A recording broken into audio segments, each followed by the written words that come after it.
Hello, this is Freethought Forum, a program brought to you by the Atheist Society of Knoxville and the Rationalists of East Tennessee.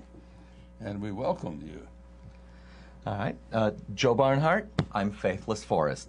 All right. We want you to know that if you don't believe in God, you're not alone. Right here in East Tennessee, you can find free-thinking atheists and agnostics. This is a show for them and for all people curious about living a life free of supernatural beliefs. I think we'll have an interesting program for you today and hope you can call in. We're going to talk about the notion of providence and especially the Calvinistic notion of predestination, not only foreknowledge, but the notion that everything has been scripted and foreknown and predetermined before creation. And that is often associated with Calvinism, although others held to this view, but Calvin is the major figure in this usually. All right. Well, this is a call-in show, and while we go over a few announcements, we invite you to start calling in and talk to our call screener. Get out a pen and paper. We will give you an email address later in the show. All right.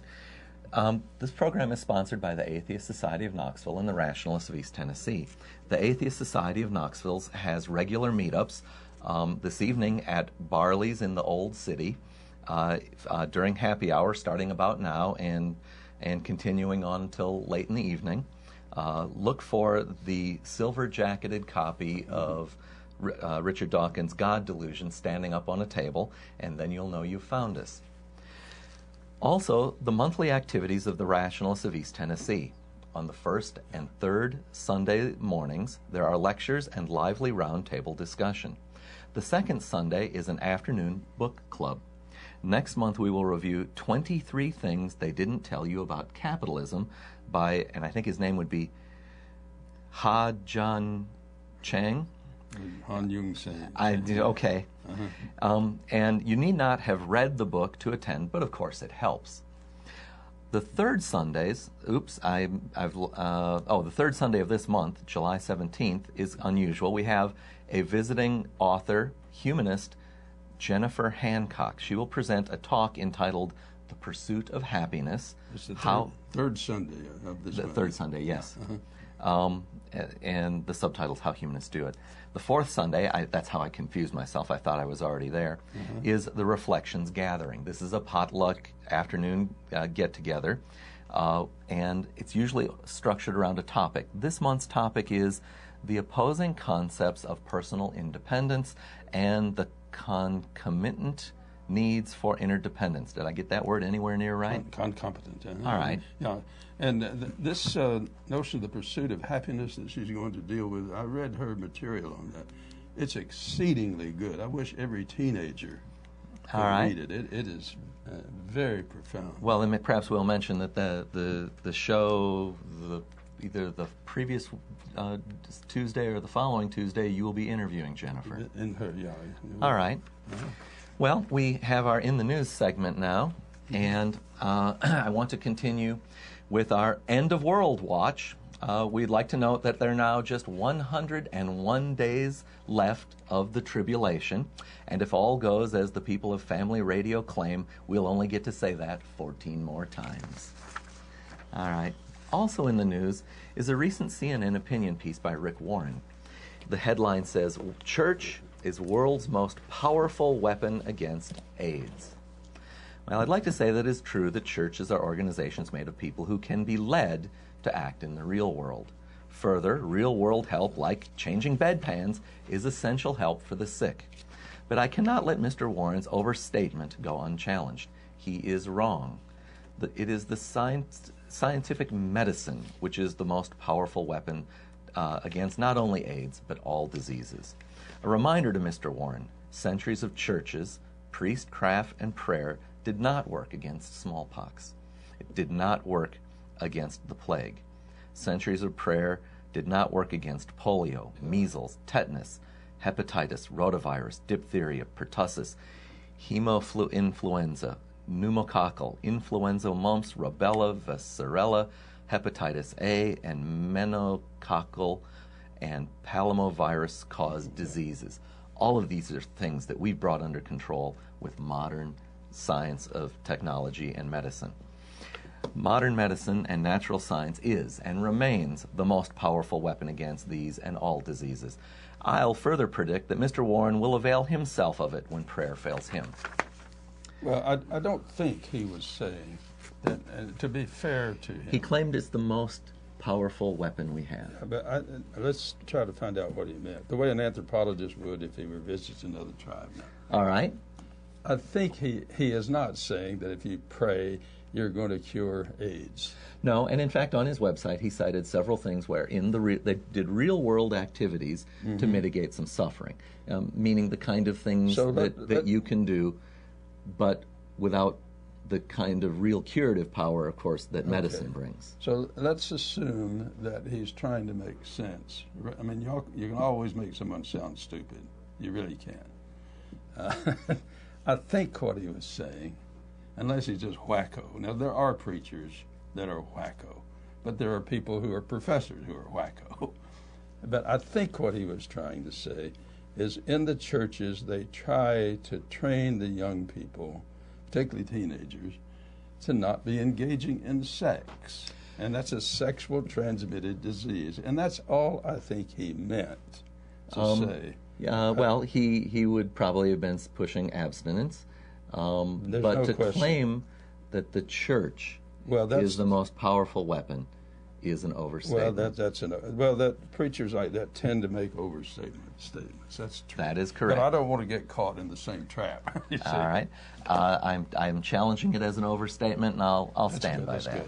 Good. All right. Well, today's program is inspired because of the July 10th birth anniversary of John Calvin. I guess you picked the topic because of his birth anniversary?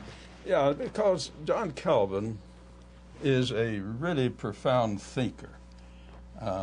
If you think of a theological system, the way an architect thinks of a structure, a great building, it is a profound structure. Mm-hmm. Now, whether you think by that meaning he created a philosophy, this is the structure to which you're referring. Yeah, it's a great intellectual system. Well, let's back up and set the stage for this. When I read the biography on Wikipedia about John Calvin, it talked about him as being an important character thinker of the Reformation. So I think perhaps we should set the stage by talking about the Reformation. I learned about the Reformation in high school. And prior to that, I didn't understand that there was this sort of split between Catholicism and Protestants. I guess I thought of them all as sort of quasi-equal little divisions, not realizing there was a history with an important split. So could you set the stage there? Yeah, I think the major difference, as I interpret the big split between the Protestants, the Protestants, and the Catholic tradition, is the notion of divine grace coming through faith or trust in the deity's goodness, rather than going through the work system and the ritual system of what in the indulgence system that had begun to bog down the Catholic tradition at that time. In other words, the Protestants were saying that every person is a priest.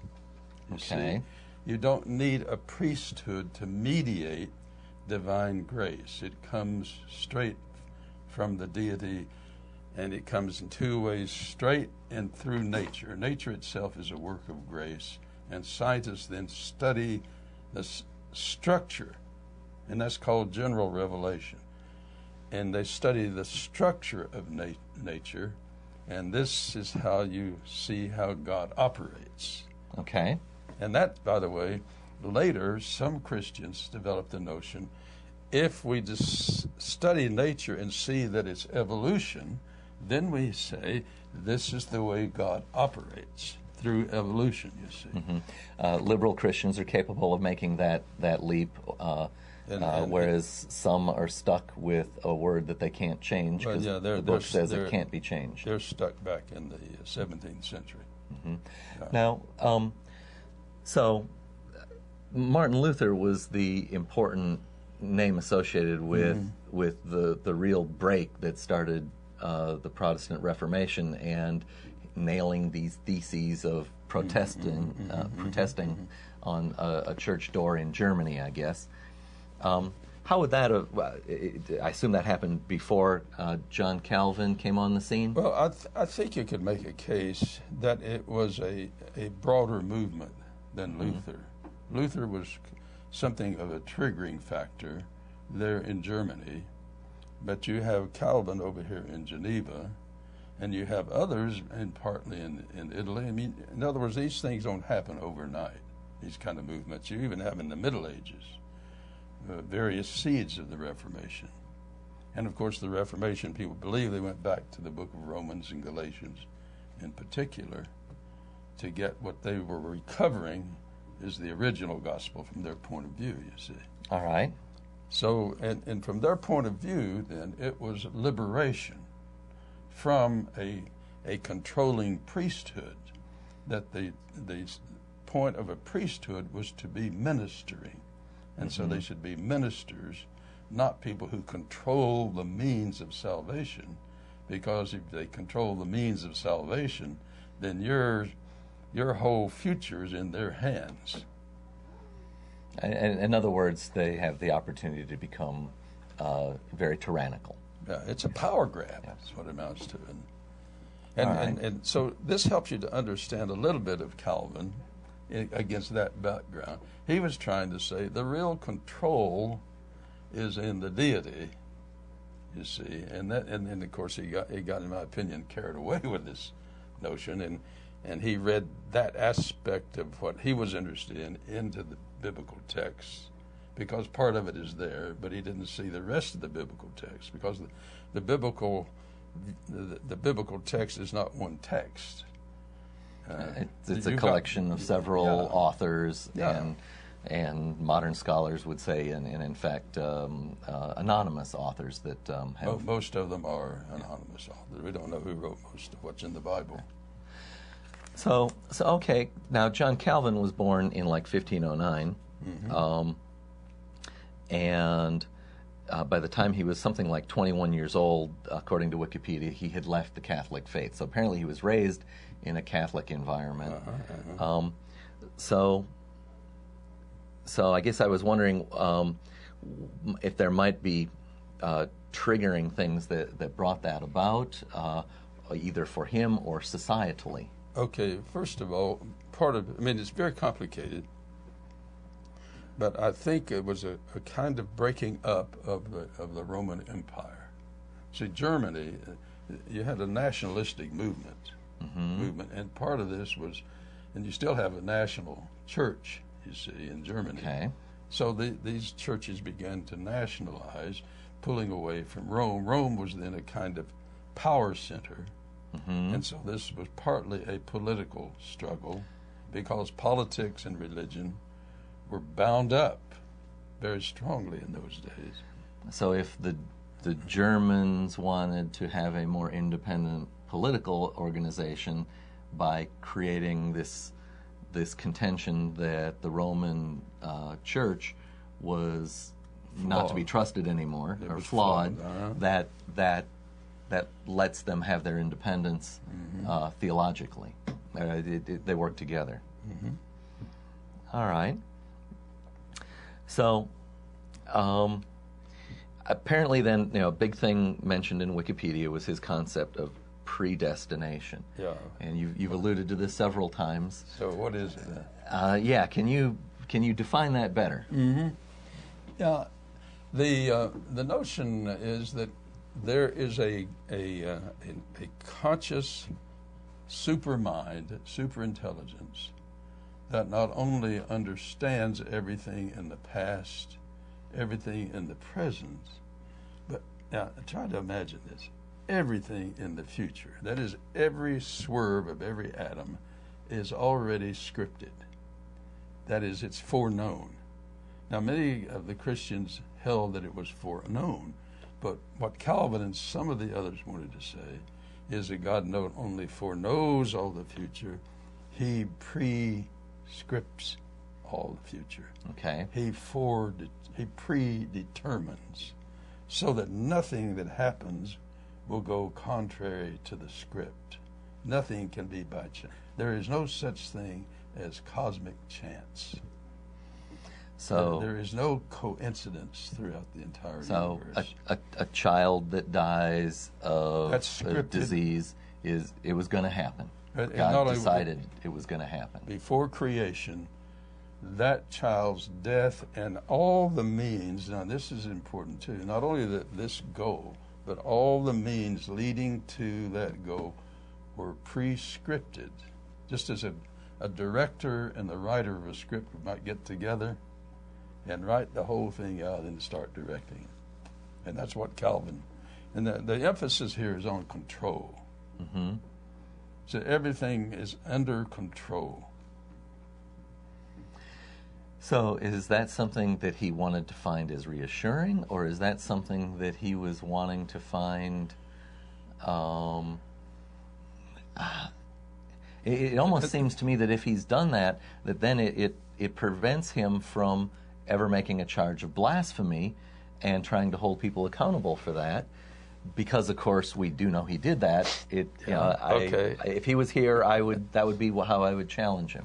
Okay. And by the way, we should mention this is a call-in show, and if there are people out there who have some insight into this or opinions on the morality of these ideas, we'd like to hear you now on the number on your screen. Okay. He believed that. Let's suppose you commit blasphemy. I say there is no God, and Mary was his mother. Now, wait a minute. That was someone else who said that. That was Santayana. Well, that was Bertrand Russell's joke about Santayana. Yes.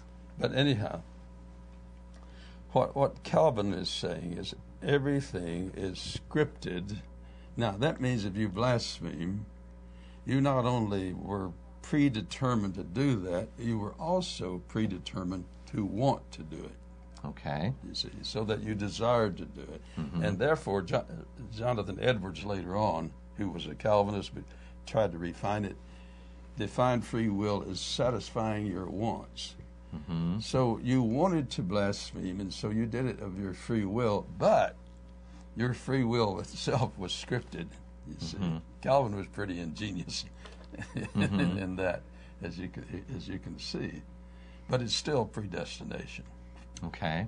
And now, furthermore, the reason Calvin sometimes is thought to be a very heinous person is that he believed that God not only foresaw that some would not accept grace, but that he had predetermined that some would and some would not. And that seems to be absolutely cruel. I'll go with that, yes. Yeah. And so it seems to me you could argue against Calvin that basically the immorality of his view is that it's a view of ethics as supreme might makes right. Mm-hmm. No matter what this supreme might does, it's going to be defined as right. And that's about as low as you can get on the moral scale. And that's why many Christians have condemned him as being a pretty abominable. In fact, John Wesley, who was the founder of the Methodists, said that, I mean, he was as blunt as, and more so, than Bertrand Russell. He said that Calvinism makes God look like the devil. And there becomes particular no functional difference. Yeah, that was Wesley's point of view.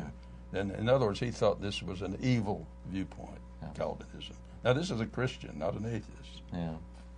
Well, this is a Christian saying he doesn't accept another Christian's interpretation. That's exactly, yes. Yeah. And you can find, in many parts of the New Testament, you can find these two different views side by side. For example, in Mark, the Gospel of Mark, somebody touches Jesus, and he says, "Who touched me?" Yeah. Indicating he didn't know. Whereas in the Gospel of John... All right, yeah, finish your point. We'll come back and I'll talk about, well, who touched me? What does that mean? Yeah. All right, in the Gospel of John? Well, it was in a crowd, you see. Okay. And he knew that somebody had touched him. Mm-hmm. The fact that somebody, often in those days, they thought that if you touch the emperor, you get healed. Mm-hmm. So in this story, Jesus, feels someone touch him, apparently to get healed. Uh-huh. And he wants to know who it was, because he wants to help them. Now, that's the story. My point is, he didn't know who the person was. He had to find out, had to discover. In the Gospel of John, however, he hits on he's all running already, fully knowing everything. And nothing surprises him. You could not give Jesus a surprise birthday party in the Gospel of John. Okay. Go. So to put on, and not that I am going to claim to be good at this, but if I were to want to defend the Christian view of the first one, perhaps Jesus was simply, he was asking the question sort of rhetorically, who touched me? In other words, he was actually asking, why did you touch me? Well, the author... Well, all right, but then I guess if we go all the way around, he should know if everything was predetermined. He wouldn't need to ask it. Well, the Gospel of Mark makes it clear he doesn't. In fact, when on the cross, in the Gospel of Mark, he cries out, my God, why have you forsaken me?" Whereas the Gospel of John completely glides over that and has Jesus say he gives up the Spirit. Because why? He's in control, you see. That's a whole new, different Jesus. You see, nothing is really out of Jesus' control in the Gospel of John. Whereas in Mark, he's clearly human. Okay. So... that may be why the Gospel of John, who, by the way, calls Jesus Logos, which is, it's often translated just word or logic. We get the word logic. Also as a translation, the meaning of the word Sophia, wisdom. Okay. And Paul calls him the wisdom of God. So in the Gospel of John, Jesus is walking wisdom, whereas in Luke, a different gospel, young Jesus increases in wisdom because he doesn't have it all. So you see these two different views. In Mark and Luke, not everything is scripted. In John, everything is scripted, which may be why he just skips over telling about Jesus' childhood. Because it does sound... Because it would make a problem. A big problem for a 2-year-old to be omniscient, knowing everything. So it's from certain books that John Calvin is getting this predestination idea. I think so, yeah. And he's picking and choosing. Right. So is there something in Calvin's personality that drove him to select some passages and ignore others? Well, I have good friends who will differ with me, and they have good insight in this. My view is that Calvin was a control freak. And he simply projected his own lust for control onto the deity. Because there are too many passages in the Bible that don't fit with his viewpoint. But I think he had a need to select those that fit with his needs. I mean, all of us do this, and that's why our friends correct us if we pay attention to them. All right. So I'm thinking of what I read of Calvin's life there on Wikipedia, and they talked about him initially being in Geneva, apparently running afoul of the local, they almost implied council, as if it was almost like a government, a secular government, leaving for a while and going, I'm going to say Strasbourg, Germany, where he became apparently pretty popular. I think it sounded like he might have spent 10 years there, maybe 7, maybe more.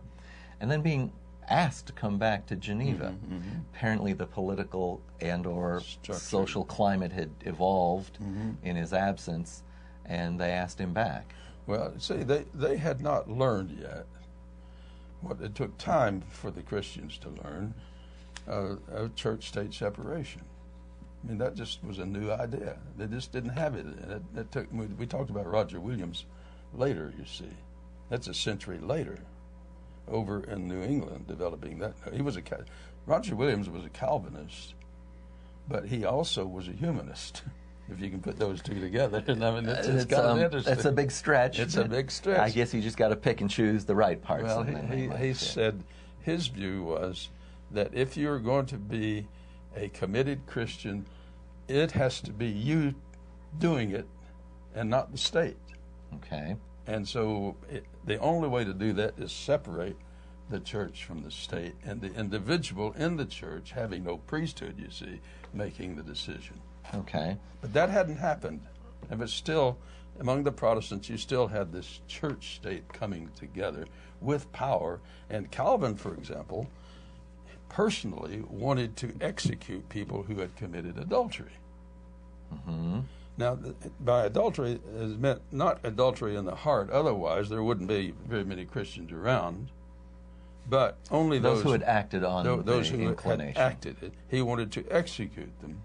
But the town padres decided no, because probably out of the thought that one, you'd have a hard time nailing this down, and you'd start having cross accusations, and probably some of those were guilty. And some might not, but you don't know when it would stop. Would they have relatives who would? In other words, they might have been smart enough to have anticipated the kind of thing that blew up with the Salem witch trials in New England in the early 1600s. That's a good point, yeah. So, well, as I read the biography of Calvin, and they talked about the incident with, and you helped me with his pronunciation, it was Servetus? Servetus.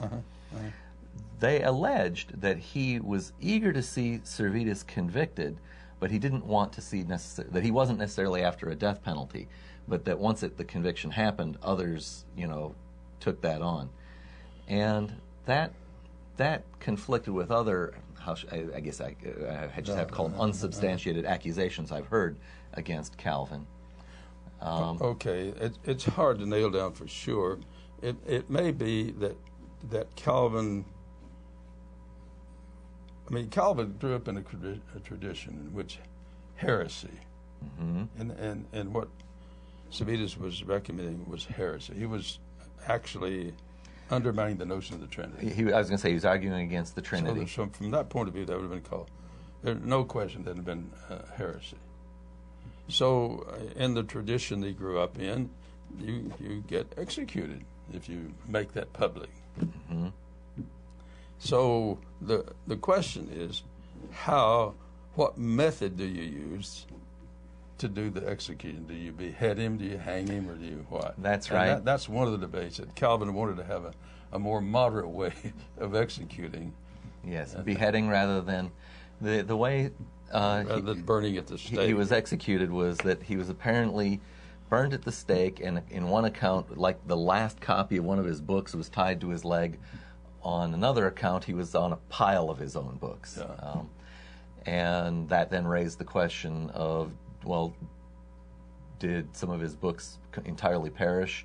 I know there was reference to at least a few of his books surviving, and so his original well, the works notion can be read. of letting the material survive, that was out of the question. Now, some think that Calvin actually warned him not to come, knowing if he did come, he'd be executed. Mm-hmm. And that was considered to be a merciful act. But once he's there, then, of course, his death is sealed, and he didn't do anything about that. And some would say, well, he really couldn't. He'd already helped set up a government to make it inevitable that he would be executed. Mm-hmm.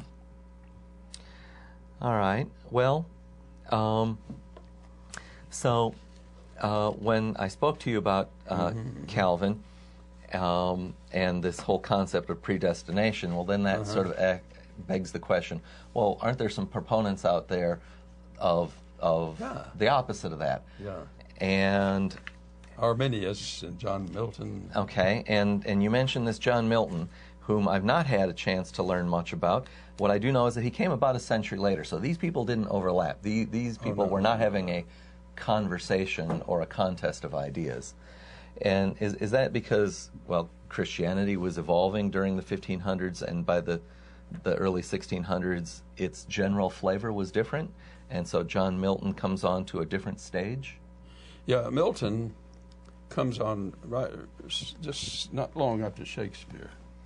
Okay. And so he's greatly influenced by Shakespeare, as well as a lot of other people. Milton isn't just Milton. I mean, there's just no, he's like Shakespeare. There's no comparison. I've not read any of his works. Well, Paradise Lost, whoever you say about it, is just absolutely ingenious. He was an Arminian. He also argued against the state having control of publication. You said a publication or? A publication, okay. Yeah. In other words, he's setting the stage for our First Amendment, what it amounts to. Free press. Okay. Era Apologetica is his famous publication, which is pretty radical in that day. Here's a Puritan arguing for freedom of publication. Mm-hmm. Yeah, the stories I know about the Puritans during the English Revolution is that, they're called Puritans because they were wanting to purify the society and the religious practices of things that they didn't approve of, because they would interpret them to be non-biblical. And, purifying, that's culturally what genocide is. Genocide is when one group tries to... Lenin is a good example among the communists. He's a Puritan. They didn't want the Trotskyites and the others. And so that's right. He's a Puritan. We have to get our philosophy pure here. All right. But the John Milton is an Arminian. Arminius was a Christian, a Protestant, who developed the notion, he believed he got from the Bible, that there is free will, and God therefore does not predetermine people. And so you had a division among Baptists. You had the particular Baptists who were Calvinists, that God selected some in particular for salvation and damnation. Then you had the general Baptists who were Arminian. All right. And we got a call. Looks like we got a call. Well, let's let the screener handle that. And what we might do while the screener's talking is, do our mid-program break. Let's get the slides up. This is the Rationalist, the Freethought Forum, a program of the Rationalists of East Tennessee and the Atheist Society of Knoxville. If you're just tuning in, we do this program weekly. We're here from 5 to 6 every Tuesday. And if you get a pen and pencil, we'll bring an email address up where you can send us feedback. The Atheist Society of Knoxville meets sometimes several times a week for food, fun, and drink. Tonight we're going down to the Barley's in the Old City. We are agnostic, freethinkers, humanists, and others reaching out with social support to like-minded persons in the East Tennessee area. The ASK mission statement is to supply a venue for community, camaraderie, and outreach to the rationalists or atheists in the Knoxville area. Please remember, you are not alone. All right. The Rationalists of East Tennessee is an organization that has Sunday activities involving lively presentations and discussions. All right, it looks like we've been alerted we can talk to our caller. Please introduce us and ask the caller's name. Yeah, please go ahead. Yes. Go ahead. What's your name? My name is Neon. Hello, could you help us with a spelling on that? Yes, it's N-E-U-A-N-C-E.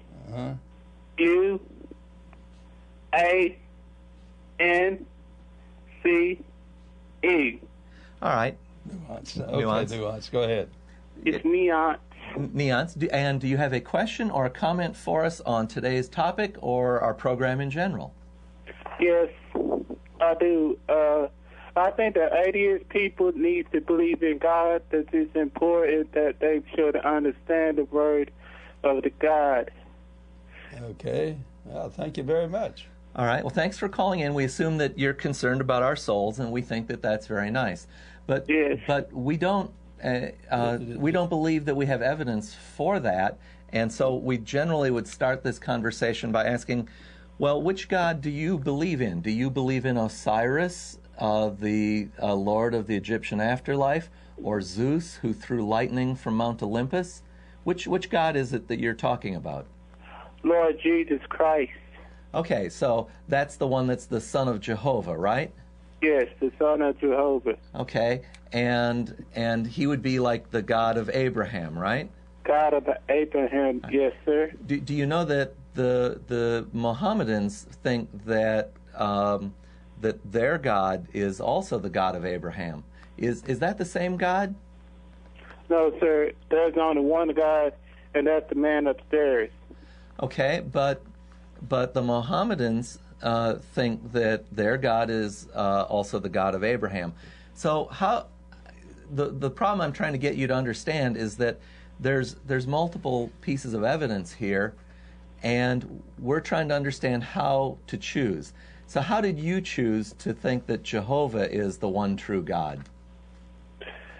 Because Jehovah God, he sent his son to die for us. That's what I believe in. Okay, let me ask you a question, okay? You still with Yes, us? sir. Would you say, regarding Islam, the Muslim religion, that you are an unbeliever? Are you an unbeliever in the God of Islam? No, I'm a true believer of God. Well, I believe that God, I believe that all things are possible. if you asked me if pianos are heavy and I said, well, clouds are white, you'd think I wasn't answering your question, wouldn't you? So let me ask my question again, okay? Are you with me? Yes, sir. Muhammad held into a book, he believed he got divine revelation through the Koran. Now, I take it you don't believe the Koran is God's word, but the Bible is. Is that your view? I believe in the God's words. Well, which one, the Bible or the Koran? The Bible. So the Koran is not the word of God. It's not? Well, I'm asking the question. Yeah. You don't believe it is the Koran, right? The Koran is God's word, right? Right. Okay, and that makes you an unbeliever in that religion, right? No, I'm a true believer. Okay. I believe in God. Okay, I think our audience gets the point, okay? Thank you. Thank you very much. Thank you for being concerned about us. Yes. Have you watched previously, or is this the first time you've seen us? Uh-huh. This is the first time I've seen it. Okay. Been seen it show Freethought Forum. Okay. Yeah, Freethought Forum.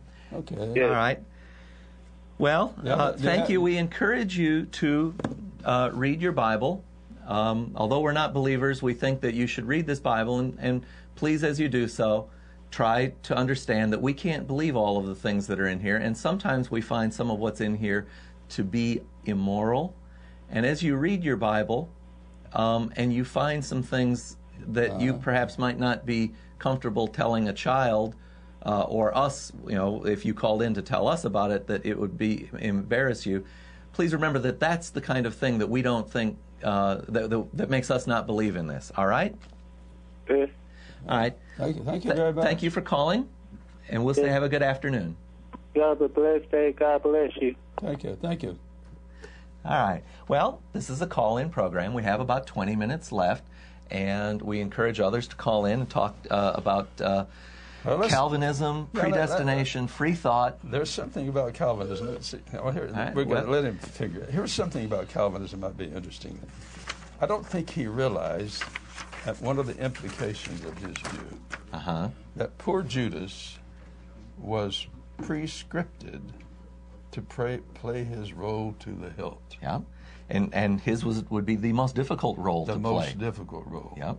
In fact, there are other Christians or Gnostics of that time who had a gospel of Judas taking a different perspective on this. Well, am I not correct thinking that there has been a gospel of Judas that's recently been discovered? Well, that's the one that I'm talking about. Yeah. Okay. Yeah, and now the question I would... We're getting a light, not from above, but from our left. Okay. Let's jump in.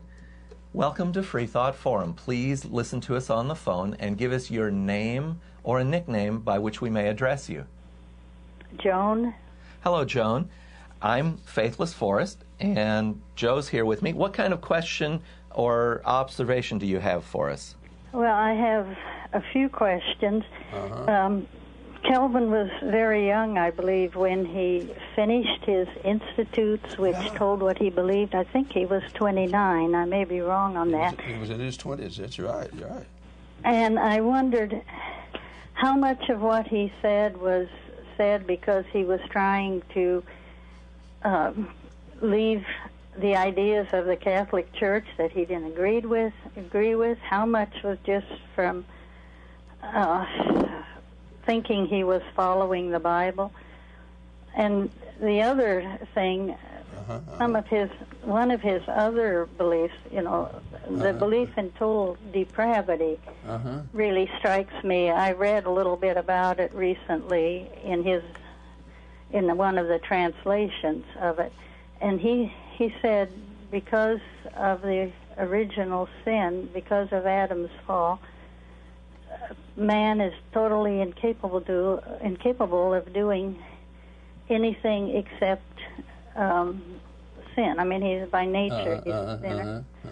And God cannot do anything bad because God is all good. And Satan can't do anything but bad things, which makes humans and Satan's kind of on the same plane. Level. Good point. Good depravity. point. I don't know how many of these you can answer, but okay, let's take the notion of human depravity. I'd like to say I think I caught a couple questions here. Her first one was that she was thinking that perhaps because Calvin was young and was struggling to leave the Catholic faith and establish a new one, and you're asking if it was his youth that maybe played into that, as in the severity of his rebellion or rejection. Yes. I don't think in those days they didn't have what we call a teenage period. We didn't have generational gaps and conflicts. You moved into adulthood pretty quickly. It seemed to me in those days. Okay. Servetus was 19. 19. 19. They could read. Those that could read, they got with it, and they studied. They didn't fool around. No, Calvin. This work he did in his 20s was a powerful piece of work. And most 20-year-olds fool around compared to what Calvin did. But the Institute of the Christian, his 2-volume work, is a major piece of intellectual achievement. And now... And then there was the question about total depravity, yes. Okay. Now, I think he borrowed some of this from his Catholic tradition, and he simply emphasized it. And what it amounts to is this, that in no way can you gain favor with the deity through any of your good works. Now, what is interesting about this, it's a real setup, in my opinion, that all of your deeds count for evil, even your good deeds, because they're tainted, you see. Okay. Even they are tainted. So you are totally depraved, and that's what total depravity meant, in every area of your life. Even your good deeds are somehow tainted or corrupted, so that you need salvation. And that's a matter of pure grace. So you cannot earn it. You can't earn it. And is that what you got as well, Joan? This idea that even your good deeds were tainted? Yes, in some degree, yes. Yeah. But I mean, you could do all kinds of what most people would consider good work, and good works, and it wouldn't count. It wouldn't make the difference between whether you were saved or not. I mean, whether you went to hell or heaven. Wouldn't. And it's hard to look at children and think of them as being totally depraved, but he felt they were that way from birth. So that's where the Baptists got on his case. The Baptists had a notion of accountability, and the early Baptists seemed to think that didn't take place till somewhere around 13. Okay. And that's when they baptized them, when they can choose it. But before that, if you died before that, you went straight to heaven. You didn't have to go through Newport or Danridge or anywhere, just straight to heaven. Okay. And how did Calvin come down on this? Did he think that baptism didn't even help then, or? Well, I think part of Calvin held on to some of the Catholic tradition that maybe infant baptism might be something like a means of grace. I find this somewhat ambiguous in that early part of the Protestant tradition, and I see this as a part of the Catholic hangover. At least from the Baptist perspective, that would be a part of the Catholic hangover. So Joan, in the materials you were reading about Calvin, did it address infant baptism and where he stood on that? I didn't get a clear answer either, but I think he leaned toward baptism. The parents, if the parents were Christians, then and they baptized their child, there's a very good chance the child would be saved. Now, some of the, I think you might agree, some of the contemporary 20th century Calvinists seem to have backed off on this for infants. For example, I mean, we do know that maybe 50% of the fetuses, or at least the zygotes, perish. I believe it's more like 75% of pregnancies do not go to full term naturally. Okay, at least naturally. Okay. Now they are aware. 1 out of 4 makes it full term. 1 out of 4. Now that's a heavy fact to deal with. So if you hold that when the egg and the sperm touch, bingo. I mean, if you somehow know with this, if that makes a person, then you've 3 got out of 4 don't even make it 9 months. They go to hell, unless you've got some way to rework your theology to get them into heaven before they reach the age of accountability. Okay. Now, some of the modern Calvinists simply say the infants, if they die in infancy or even in the womb, they go straight to heaven. They don't hold to a limbo, of course. Okay. There's no spiritual incubator. Well, it occurred to me as we were having this discussion that there are apparently different ages of baptism in different branches of Christianity. And growing up atheist, I'm oblivious to what particular sects would practice which kind. Maybe a summary of that would be worthwhile. So, Joan, from your background, was there infant baptism or? Yes, there was infant baptism, and then when you reached a certain age, you made a profession of faith in the church. And infant baptism isn't it pretty much common, except for the Baptists who wait until children can make their own decisions? Yeah, that's the Baptist tradition. Okay, so they're called Baptists because they practice adult baptism, that's why they and were called pretty much Baptists. Everyone else was doing infant baptism. Okay, well, I've learned something here today. Now, this is great. Been a revision among the Presbyterians and others. They don't think, many of the modern Presbyterians don't think that baptism brings salvation. Rather, they think that is a symbol of the community bringing a new way of life for bringing up the child into, in other words, a child is born and has to be shaped into a person, and that takes a community. And from their point of view, the church is part of the community. So it's almost like the community is marrying this child that's coming into their presence. It's a binding together ceremony. It's the second womb, I guess, is a way of saying, where they nurture the child. Yeah. Well, that's great. Joan, can we ask, have you watched Freethought Forum before? Yes, I've watched it, and I want to thank you for the time you've taken today answering questions. All right, well. Have you got some more questions? That was an exceedingly useful question. Have you got some more? No, I think not. Thank you. Thank you so much. Thank you. And you have a good afternoon. All right. Well, we have about 10 minutes left. We still have time for 1 or 2 callers. If you've got a question or an observation about Calvin, predestination, Freethought, or the Freethought Forum TV program, you can call in and ask an atheist. Okay, All right. we'll try to Sounds get, like we got some more. we'll get to the Judas thing in a minute. All right. So let's see what our callers got Well, to say. the screener needs to handle them first. Okay, so Judas. So Judas was set up, and I mean, even if you take the biblical text, he was used. You see. Oh yeah. And all the ingredients that went in to make Judas were predetermined according to Calvinistic view.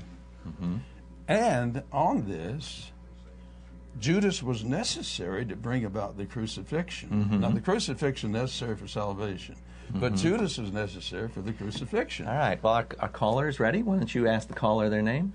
Hello. Can you tell us your name, please? Hello.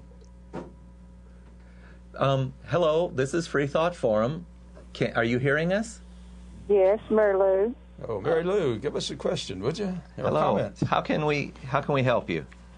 Yes, I want to know if you guys, have you ever been saved? I grew up in the Baptist tradition, and I regarded myself as having been saved. In fact, I was a fundamentalist in my teenage period.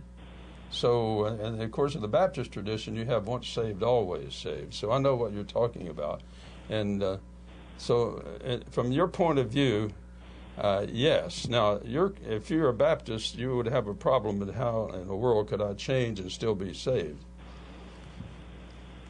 All right. Well, now did you have more? Let's have a. Did you understand Joe's answer, Mary Lou?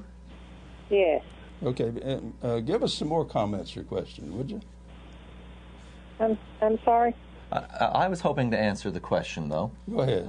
So my name is Faithless Forrest, and I'm a scientist by inclination, education, and I've never believed in a supernatural deity of any kind. I don't believe in Zeus. You know, there's stories told about a Zeus, but those are made up by human beings. And I believe that the same thing goes for Jehovah and Christ. These are stories that human beings tell to deal with the situations that in real life we encounter, especially the unpleasant things in life. You don't buy original sin to start with. Okay. Yeah, you don't buy original sin to start with. Correct. Yeah. And so I have nothing to be saved from. Yeah, and that's a key question: is if you're going to be saved, what are you saved from? Now, some of the more moderate Christians would say, you're not saved from original sin, you're saved from ego and selfishness and narcissism. Okay. Well, most humanists could identify with this. It's not a supernatural phenomenon. The word saved, though, has this connotation of what happens to you in an afterlife. And if Mary Lou is still watching, I don't believe in an afterlife. I think that all there is what we've got here on earth, and we need to make the best of it so that we don't misspend the only life that we have. All right? Would you agree that two ways of dealing with a tradition, one way is to throw all of it out, the language and everything. Another way is to throw some of it out and modify parts of it. Redefine it. Yeah. And I think for some people, saved means a redefining. You're saved from narcissism. Most of us, when we're 2 years of age, are narcissistic. But don't you believe, Joe, that most people think that they have to somehow accept the idea that there's this deity who came to earth, died for them, and that saving is going to grant them eternal life? And it's that eternal life that is the key to the conversation. Well, when you use the word most, you and I have one thing in common. We don't know most people, and so we can't say most if we're being scientific. All right. Okay. Most Christians I've met, I could say. Yeah. All right. We've got about 5 minutes left. We'd have time for one more quick caller. If you've got a question or a comment on today's subject, which is Calvinism, predestination, free will, we're going to talk about, I guess, Judas's role.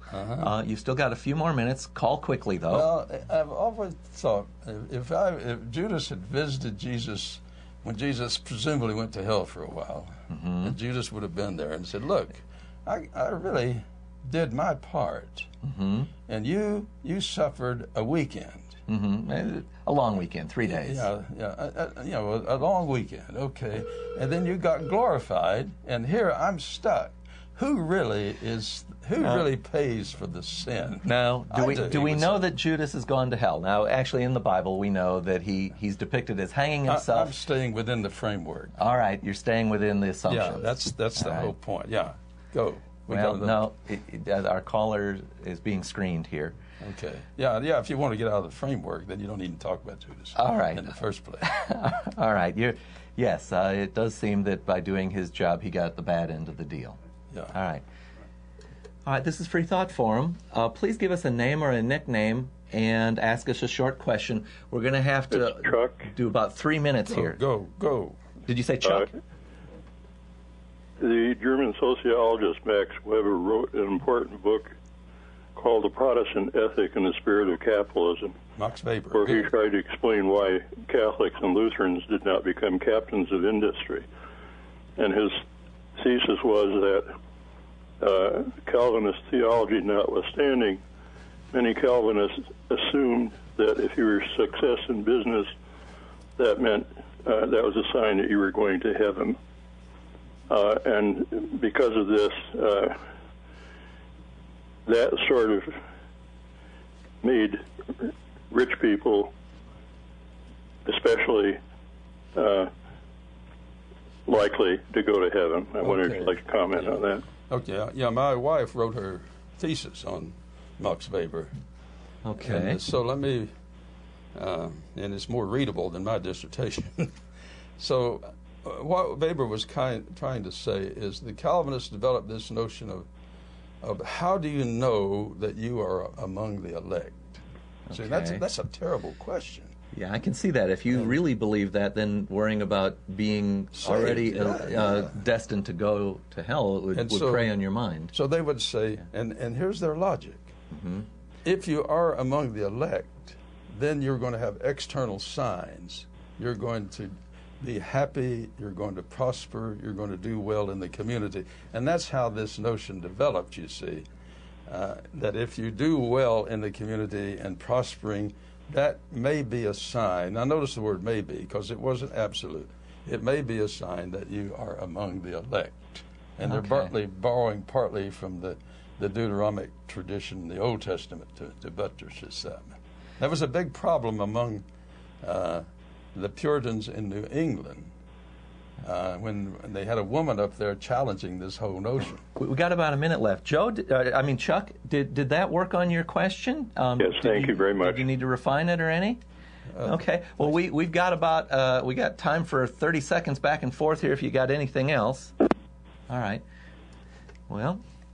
All right. Well, Joe, we've got about a minute or so ourselves before we start the close up. Had you finished everything you wanted to say, either about this being elect and that sounds like this goodness, they call it wealth theology or prosperity theology. Well, I don't want to overdo that, because the original Calvinists were trying to figure out how do you now imagine the terrible thing. Oh yeah, I can put myself in that place and think, how do you know you're among the elect? And the worst thing is, no matter how hard you try to do good, you couldn't change it. So at best, you can try and find out. Yeah, and your works don't earn it. So if you get it, it's a matter of grace. But if you have grace, maybe you will have the external signs of it. And that's how it came about. All right. Well, we've got about a minute to go. And this has been Freethought Forum, a program by the Atheist Society of Knoxville and the Rationalists of East Tennessee. We'd like you to send us feedback if you didn't get a chance to call in. We have a voicemail phone number that should be up on our screen. Maybe we'll get it up there. It's 865-272-9060. Or send email to freethoughtforum@yahoo.com. You can see this show most Tuesdays from 5 to 6 p.m., unless we're preempted by something like a county commission meeting. We'd like to thank Sam and Larry for being our technical help, and the staff at CTV Knoxville and all of our callers. Hopefully I can read all of this. We close with a word from Thomas Paine. Independence is my happiness, and I view things as they are, without regard to a place or person. My country is the world, and my religion to do good.